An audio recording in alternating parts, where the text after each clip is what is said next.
Hi, hello all, welcome to yet another video of acids and bases. In the previous two videos, we had discussed the various properties of acids and bases. We had also seen the different colors shown by the indicators when they are added to acids or bases. Let's look some more interesting properties of acids and bases in this video. When we discussed about acids and bases, we had learned that acids release hydrogen ions in water and bases release hydroxide ions in water. And that is why when you take an aqueous solution of an acid or a base, they can conduct electricity, as the ions, being the charge carriers, help in the flow of electricity. What is a condition for acid and base to release its ions? Let's check through an activity of preparation of HCl gas.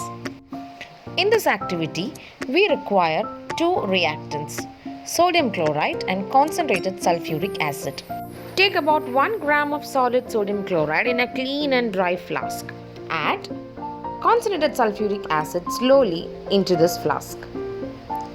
You will see that a gas is released from this flask. The gas is hydrogen chloride gas. The reaction proceeds as follows. Sodium chloride plus concentrated sulfuric acid gives sodium hydrogen sulfate plus hydrochloric acid. In order to remove the moisture content in hydrogen chloride gas, a drying agent is kept in the delivery tube through which the hydrogen chloride gas travels. Here, a guard tube containing calcium chloride serves the purpose of drying agent. Now, introduce a dry litmus paper to the gas delivery tube. You observe that HCl gas doesn't show any change in the dry litmus paper. But when the moist blue litmus paper is introduced to the mouth of the delivery tube, the blue litmus paper is changed to red color. This shows that separation of hydrogen ions from HCl take place only in the presence of water. That means acids and bases show their nature only in the presence of water. In the dry litmus paper, since the gas that was released was dry, it didn't show any effect. But when the moist litmus paper was introduced, it could show an effect due to the presence of moisture content in the litmus paper. So what happens to an acid and base when they are mixed in water solution? When an acid or base is dissolved in water, they produce ions in water. This process is known as dissociation. These ions do not exist as hydrogen ions in the solution but combines with water molecules to form hydronium ion, that is H3O plus ions. Thus, hydrogen ions must always be shown as H plus aqueous or hydronium ions. Now let us see what happens when a base is dissolved in water. Similar to acids, bases also release ions in water. Bases generate hydroxide ions in water. So, let's conclude that acids show their acidic nature and bases show their basic nature only in the presence of water, because only in the presence of water they release the ions which show or which are responsible for their acidic and basic behavior.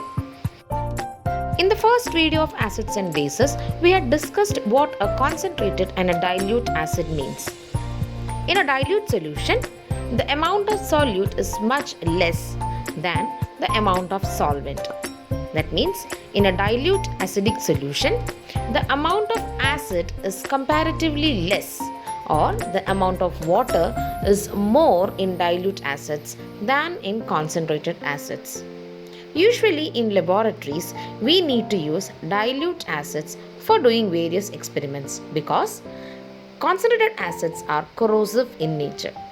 So, how to convert these concentrated solution or concentrated acid into its diluted form? Let's check. In the process of dilution of acid, water is the solvent and acid is the solute. How do you think we should perform dilution of acid? What is the correct method of diluting an acid? Is it by adding acid to water or by adding water to acid. Let's understand that the process of dissolving an acid or a base in water is highly exothermic. So, when water is added to a concentrated acid or a base, a lot of heat is generated. This may cause splashing out of acid or base and may cause severe damage as concentrated acids and bases are highly corrosive. Hence, while diluting an acid, always add acid to water. This doesn't mean that adding acid to water is not exothermic. Yes, that process is also exothermic. But since water is a very good absorbent of heat, when you add acid to water, the heat released can be controlled to an extent. Now, let's check how to dilute an acid. If you want to dilute an acid, take a beaker with some water in it. Now add concentrated acid drop by drop. Along with that, stir the mixture continuously. Mixing an acid or base with water results in the decrease in the concentration of ions H3O plus ions or OH minus ions per unit volume. We all understood the concept discussed in the video. Thank you for watching the video. If you like the video, press the like button, share the video, drop your doubts in the comment section and subscribe the channel for more videos of class 8, 9, 10 science.